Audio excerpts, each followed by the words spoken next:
that. So let's jump into part one.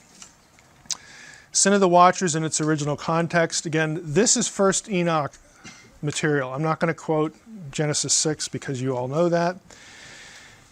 But I'm guessing a lot of you have never read the Enoch story. So let's just go through some of the basic parts of it.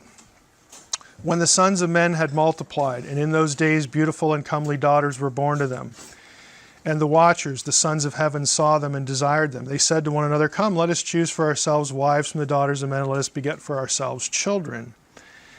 And Shemhaza, their chief, said to them, "I fear that you will not want to do this deed, and I alone shall be guilty of a great sin." So apparently it was his idea, and he's like, I don't want to only be blamed when this thing just goes to hell in a handbasket. And they all answered him and said, "Let us swear an oath. Let us all bind one another with a curse, that none of us turn back from this counsel until we fulfill it and do this deed." Then they all swore together and bound one another with a curse. Now, you notice the deed, again, is cast in sexual tones. You know, let's go have children. But the real crime, I don't think we should miss. Again, if Unseen Realm, there's actually two views of sort of the supernatural perspective of Genesis 6. I don't want to leave this section without saying this. The real crime is that they want to raise up their own nations. They want their own populations. They want to imitate God without his permission. It's kind of a Gnostic flavor to that, if you know a little bit about Gnosticism. So this is what's going to become the real issue here. They were all of them 200, and they descended in the days of Jared onto the peak of Mount Hermon. Okay, Hermon is the key location. And they called the mountain Hermon because they swore and bound one another with a curse on it. Okay, this Hermon in Hebrew is related to, it's a better way to say that, same root as Cherem. Again, the devote to destruction, to put under the ban, that sort of thing. So there's an association there between the terms. These and all the others with them took for themselves wives, and among them such as they chose. They began to go into them and defile themselves through them. Again, they defiled themselves. This is a transgression of heaven and earth. To teach them sorcery and charms, and to reveal to them the cutting of roots and plants. And they conceived from them and bore to them great giants. Asael, another character, taught men to make swords of iron and weapons and shields and breastplates and every instrument of war.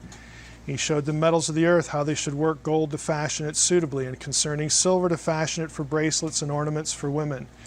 He showed them concerning antimony and eye paint and all manner of precious stones and dyes. Now you're probably thinking of the passage in 1 Peter already about the cosmetic issue.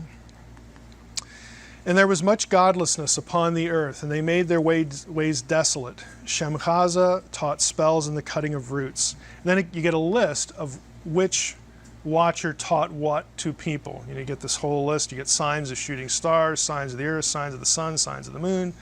Again, astrological stuff. They all began to reveal mysteries to their wives and to their children. As men were perishing, the cry went up to heaven. So in Enoch, even in this section and elsewhere in the book, the problem with all this isn't that we know how to make something that's made of iron, or we use eye paint to make ourselves beautiful. The problem is what people did with it. It corrupted them. So it takes the problem of lust and makes it worse. It takes the problem of just any technology and makes it worse. People began to use things for self-destruction, for destruction of their fellow man, that sort of thing. So this is what the passage is going through. In a nutshell, what First Enoch is saying here is, look, we know we had this thing, the fall, and we know people are sinners. But they consistently blame the watchers for teaching people how to be even better sinners. Okay, in other words, giving them more tools to destroy themselves. And this isn't much of a conceptual leap anyway for us, because any technology that we have can be used for the same thing. Okay, I can commit horrendous crimes with a phone. I can blow things up with a phone. I mean, you can just use something that ordinarily it's just simple. It's technology. I mean, I can commit a crime with a fork. I can stab someone. anything that we have, can be used to an evil end. And that's really what Enoch is going to be angling for here. And they blame part of it on people, the fall, because of just who we are, our internal sinful impulse, the lack of, we don't have God's nature, God's character. We make choices to do evil. So people are going to get plenty of blame. But then people being taught, again, how to express their own impulses, their own wickedness in various ways. That's a big deal in Second Temple Judaism. 1 Enoch 9, you have 4 angels, archangels, Michael, Sariel, Raphael, and Gabriel, see the terrible events unfolding on earth. They approach God for a solution. Basically, you got to do something about this. Look at what's going on. You have to do something about this. The 4 archangels say to God in 1 Enoch 9:11, you know all things before they happen. You see these things and you permit them. And you do not tell us what we ought to do with them with regard to these things. I mean, we're here to help. What should we do? God responds in 1 Enoch 10 with the news that should sound familiar to biblical readers. This is when you get the flood. When the Most High said, the great Holy One spoke, he sent Sariel to the son of Lamech, which was Noah, saying, go to Noah and say to him in my name, hide yourself, reveal to him that the end is coming, the whole world will perish, tell him that a deluge is about to come, so on and so forth. So in the Bible, in the Old Testament, Genesis 6, 1 through 4 precedes the flood. Okay? It's just that in Genesis 6, 1 to 4, those 4 verses to us, key thought here, to us lack context. We read them and it's like, well, what does that have to do with the flood? Why are these 4 verses even here? I mean, you get to verse 5 and okay, everything that man does is wicked. We get that. And then Noah starts to have this conversation with God and then we have the flood narrative. Well, what do the 4 verses have to do with this? We lack the context. An Israelite, again, a literate Israelite, would not have lacked the context. That's the disconnect. A literate Israelite would know, these 4 verses sort of compress this story that, is really a response to Mesopotamia, because Mesopotamia has the same story. And the writer just sort of took it for granted, that people are going to know what I'm talking about. I don't need to just rehash all this stuff. And this is a precursor to the flood. People living in the Second Temple period had the context as well. We just don't, because we don't read that stuff. We don't read the literature of the great wider world to know these 4 verses in Genesis 6 are responding to something. This stuff in 1 Enoch is recovering or preserving or transmitting the larger story that Genesis 6, 1 through 4 was a response to. Okay, we lack all of that. And unfortunately, again, because of the history of the Christian church, we not only lack it, it's been kept from you. You have been cut off from it. Again, it's not like, the gospel's really in Enoch, we're missing. No, that isn't the point at all. The point is that if you had read this, there are, again, things you would read in your Bible that would, the lights go on. I kind of get what they're talking about here because I've read this other thing that they were familiar with. So we have an immediate disconnect. Even with the flood story, we just get these 4 verses. So again, just to summarize here, we have the flood story, the judgment here in the second half. Until the day of their judgment, consummation. Again, the watchers are imprisoned until the eternal judgment is consummated. They're sent to the abyss, to the prison. Again, that's language you get in the New Testament where they will be confined forever. And at the time of judgment, it's not really forever, it's until the time of the judgment. Well, when's the time of the judgment in biblical theology? It's at the end of days. What's the end of days? It's the day of the Lord, it's the return of the Messiah, all this kind of stuff. Okay? So there is a finite endpoint to this. But that's where they are. So this is a summary from, I believe, Reed's book. Yep. The birth of the giants is explored in terms of the mingling of spirits and flesh. Angels properly dwell in heaven, humans properly dwell on earth. But the nature of the giants is mixed. This transgression of categories brings terrible results. After their physical death, the giants' demonic spirits come forth from their bodies to plague humankind. The citations there are from 1 Enoch. According to 1 Enoch 16, the angelic transmission of heavenly knowledge to earthly humans can also be understood as a contamination of distinct categories within God's orderly creation. As inhabitants of heaven, the watchers were privy to all the secrets of heaven. Their revelation of this knowledge to the inhabitants of the earth was categorically improper as well as morally destructive. If you're interested, again, look at the title of her book, Fallen Angels in the History of Judaism and Christianity. Reed's book is a book about how early Judaism and early Christianity looked at Enoch, the whole book, and specifically this story. So it's a little older now, but it's still a great book. Context. Okay, now that you sort of have the Enoch story in your head, where does it come from? Again, it comes from the same, not source. It is a response to, and I think a fuller preservation of, the episode that we find in Mesopotamian literature associated with the flood. The biblical stuff, Genesis 6:1 through 4, this whole weird episode, is a response to something that the Mesopotamians wrote about and believed and thought it was great, thought it was good.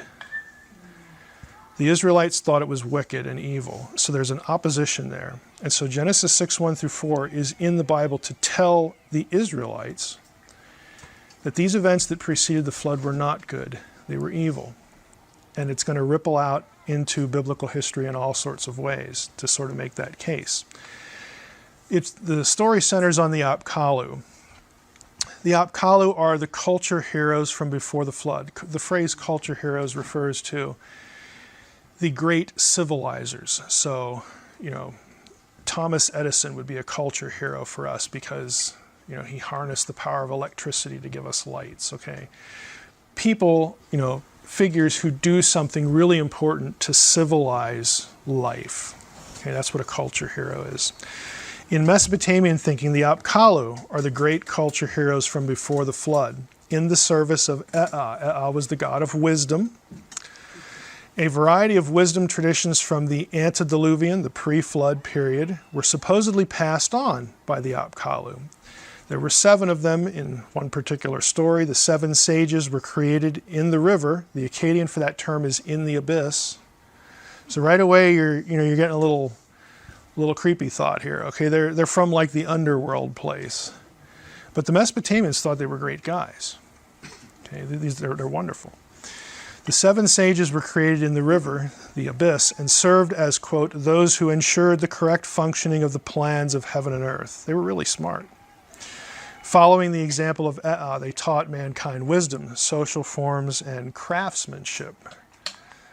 That's from DDD. The Apkallu, then, were the wise divine beings from the abyss, from the underworld, the place opposite the heavens. They were responsible for maintaining the correct balance between heaven and earth. That was the will of the greater gods. And they possessed knowledge from the divine world that sort of made heaven and earth tick. Again, they knew lots of stuff. Well, the scribes of Babylon living after the flood took great pains to establish the notion that their own knowledge, what we scribes know, and therefore the greatness of Babylon. This is why we're so smart, and this is why Babylon's so great. Why? Because our knowledge has been inherited from the Apkallu. Like they were our teachers and our mentors. Our knowledge, the reason Babylon is so great, again, in the eyes of the Mesopotamian, is that what we know, what we have built, the civilization that we have created and fashioned, and that is at the top of the heap. There is no greater place than Babylon. All of that comes from the gods. It's divine knowledge. And we as scribes are sort of the gatekeepers to that knowledge. Again, there's a little bit of a propaganda feel to this, obviously.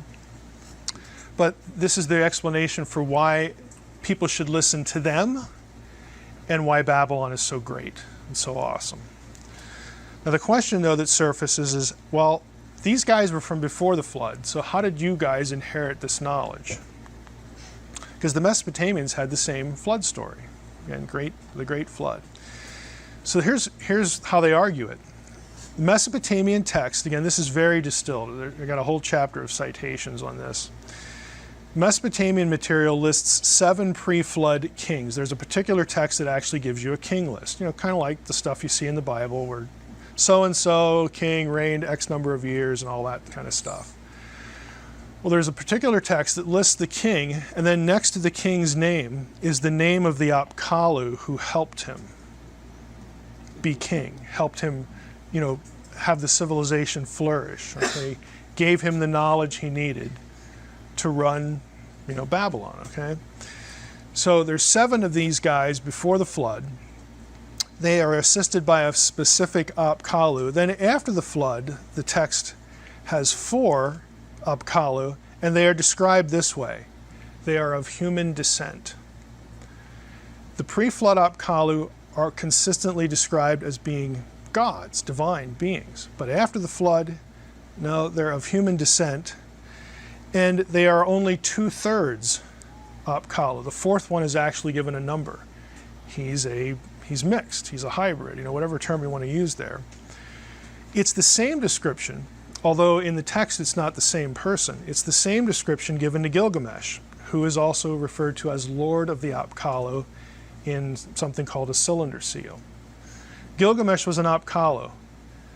Gilgamesh was 2/3 divine. Gilgamesh was also a giant in the Mesopotamian text. Again, Gilgamesh is probably the most familiar figure from the ancient Near East and just in popular circles. Well, he turns out to be a key figure here because he is a post-flood Apkallu who is a mix, divine and human, and also happens to be a giant along with these other guys. So you see, in this book, the last note there, you may not have known this, but Gilgamesh is actually mentioned by name in something called the Book of the Giants from Qumran. The Book of the Giants is not part of First Enoch, but it is described by scholars as Enochian material because a lot of the content of the Book of Giants you can also find in the Book of First Enoch. And there are a couple other giants named there as well in connection with the flood, before and after, so on and so forth. But Gilgamesh is actually in there. So just that one line, I just want to pause here a second, just that one text tells you that the Jews of this period were reading Mesopotamian stuff. Because you don't just start writing a book and, I need a name for this giant. What should I call him? Gilgamesh. Well, that sounds good. Where'd that pop into my... No, that isn't how it happens. They're reading Mesopotamian material. They had inherited Mesopotamian stuff. It's part of their framework. It's part of their, scholars would call, cognitive frame of reference. They were just familiar with the material. And they could tell, they knew, because they were familiar with the material, they could look back at Genesis 6:1-4 and say, oh yeah, we know what's going on there. We know what that's about.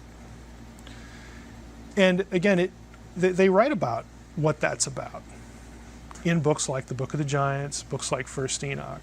Again, this is all a matrix of ideas. And the reason, again, it's unfamiliar to us is because, now, I hate to put it this way because it sounds pejorative, but I'm going to say it this way. It's because we're not allowed to read that other stuff. If you did, the lights would just go on in different places as you expose yourself to material. Again, the implication of all that, just look at the list here. The implication is that the post-flood Apkallu were the result of intercourse with human women. Now, in her essay on the Apkallu, a scholar named Ann Kilmer, she wrote an article. It's actually a chapter of a book. It's kind of hard to find. I don't think it's available online for free. If you were blessed enough to get in on the Divine Council bibliography project, this article is in that collection. But she actually picked up on this years ago, but didn't say a whole lot about it. She writes, humans and Apkallu could presumably mate, since we have a description of the 4 post-flood Apkallu as of human descent, the 4th being only 2/3 Apkallu as opposed to the pre-flood pure Apkallu and subsequent human sages. After the mixed Apkallu die off, there's another term that's used in Mesopotamian text. It's the umanu, and that was the term for scribe. So you can see what the texts are suggesting. divine knowledge comes from these pre-flood guys. It survived the flood in these hybrid guys, and we inherited it. That's why you should listen to us. That's why we're so smart. That's why Babylon's so great. Again, this is what they're doing. This is how they're framing it. Now, the apparent mating with humans displeased Marduk. Marduk is the high god of Babylon. He's the top of the heap. In the era epic, he judges the Apkallu. This is Marduk speaking here in the text. I sent craftsmen, that's how the Apkallu are called, craftsmen, the guys who know lots of stuff, okay? I sent craftsmen down to the Apsu, again, back to the abyss. I ordered them not to come up. I changed the location of the Mesu tree and the El Meshu stone and did not show it to anybody. Now that reference is lost on us, but again, this is a quotation from, again, another particular scholar. Relocation of a tree, this is from Anus, I believe, and stones is also a motif in the era epic, where Marduk during the flood changed the location of this tree and the stone in the context of sending the sages down to the abyss, to the Apsu. The garden with trees and precious stones, again, what does that make you think of? Ezekiel 28. I mean, it's the Edenic description. It's the same thing. Trees and stones. Again, it's not a coincidence. And if you read Ezekiel 28, it's very Canaanite in flavor. And the Canaanite divine council stuff, again, plays off of part of the same framework as the wider ancient Near East. Again, these are not coincidences. This is just literary artistry from people familiar with lots of material, and they're writing a book and they're throwing it in. This is how books are made. It's not, a terrible surprise here. It's very comparable to the garden. And then in the end of the hero's journey in the Gilgamesh epic, again, Gilgamesh is seeking what? Eternal immortality, eternal life. He goes to where the gods are in this garden. Does this sound familiar? Okay, and it should. It's impossible to miss in these words Ezekiel's language of Eden. There in chapter 28, combines garden imagery, mountain imagery, lustrous precious stones, so on and so forth. The imagery from Marduk's comments about what he had done to the Apkallu, in effect, points to the banishment of the Apkallu from his own presence. Marduk's ticked. He said, "You guys did this. We up here, okay, in the heavenly places, we sent the flood because we wanted, the slate wiped clean. And what you guys did was you went down there and preserved not only, some of the people, again, the wider flood story, but also the thing that sort of just made the situation bad to begin with, or at least unfavorable, maybe to them, or to us, but not to them, is they loved, having all this divine knowledge. This is, they thought this is what made them great. And now here you go again. You've interfered, and this is all going to, again, start up again. We don't want humans knowing what we know. We want them lesser. We want them, if you're familiar with Mesopotamian stories, why were humans created? To be slaves of the gods. Okay? So Marduk is ticked. So he sends them back to the abyss. You're gonna just be here now. You're gonna be cut off from my presence. And this is where you're gonna stay. Again, does it sound familiar? This is what happens in the Enochian story we just read. It's the same set of details. They get punished, they get sent to the abyss. They're imprisoned there. Here's the summary. Again, I'm not going to read you all the points, but every point of Genesis 6, 1 through 4, and every point of Enoch's version of it aligns with Mesopotamian material. Every point. What do I learn from that? What does that tell us? Again, it tells us that the people who are writing this stuff, Jewish people, Jewish scribes, again, these are not like theological illiterates, okay? And they're not just, crazy liberal Jews, okay? These are the guys who are in charge of transmitting the Hebrew Bible, transmitting the traditions, of their own people. They understand and they know the larger picture against which Genesis 6, 1 through 4 responds. They understand it, they've read it, they get it. And in their own literature, they not only play off Genesis 6, 1 through 4, but they play off the bigger backdrop, and they preserve it for us.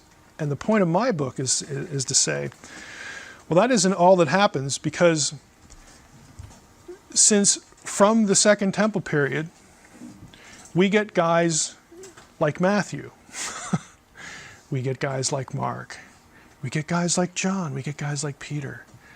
Okay, this is their world. The early church, the 12 apostles, again, shocker of shockers, were Jews, and they had read stuff. Like, what a profound thought. They weren't illiterates, okay? They were Jews who had been exposed to this material.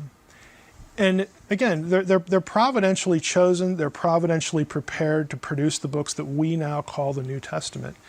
And in the course of writing those things, they're going to use stuff that's floating around in their head to express themselves, to express certain ideas. And God's good with that because he picked them. Okay, he picked them, put them in the right time and place, and said, I'm going to prompt you now to write something down that I want preserved for posterity. But we wouldn't know that unless we went looking. Okay, unless we thought about what they're doing. Now, I've made the comment before that I think our doctrine of inspiration, I think, is undermined and made vulnerable when we divorce the human element from it. Okay, the books of your Bible do not just come by mental download. The prophet's not getting up, making breakfast, gets zapped, he loses control of his mind, his automatic writing, like in the X-Files, okay? He wakes up and says, wow, I can't wait to read what I just wrote. Okay, that is not how the New Testament itself describes inspiration. But we think like the people who produced the books of the New Testament weren't thinking about anything. Like they just got zapped and downloaded. Okay, when you strip the human element out of it, when you make it this paranormal object, it's very understandable if you believe that inspiration operates this way, that you don't want people reading anything else. You don't want them exposed to what actually the writers had exposed themselves to. And so this problem, this disconnect of how to understand what's in our own Bible is a lot bigger than we sort of imagine it. You know, you're talking about centuries, millennia of a crude history of looking at the Bible in a certain way. And again, it's not sinister. It's not like some cabal somewhere. We've got to cut people off from anything that's not. That's not it. It's just sort of a reflexive way it's taught. It's nothing, you know, deeply sinister, but the effect of it is we have people who are underexposed to the context of the Bible, and then they have trouble understanding significant portions of it.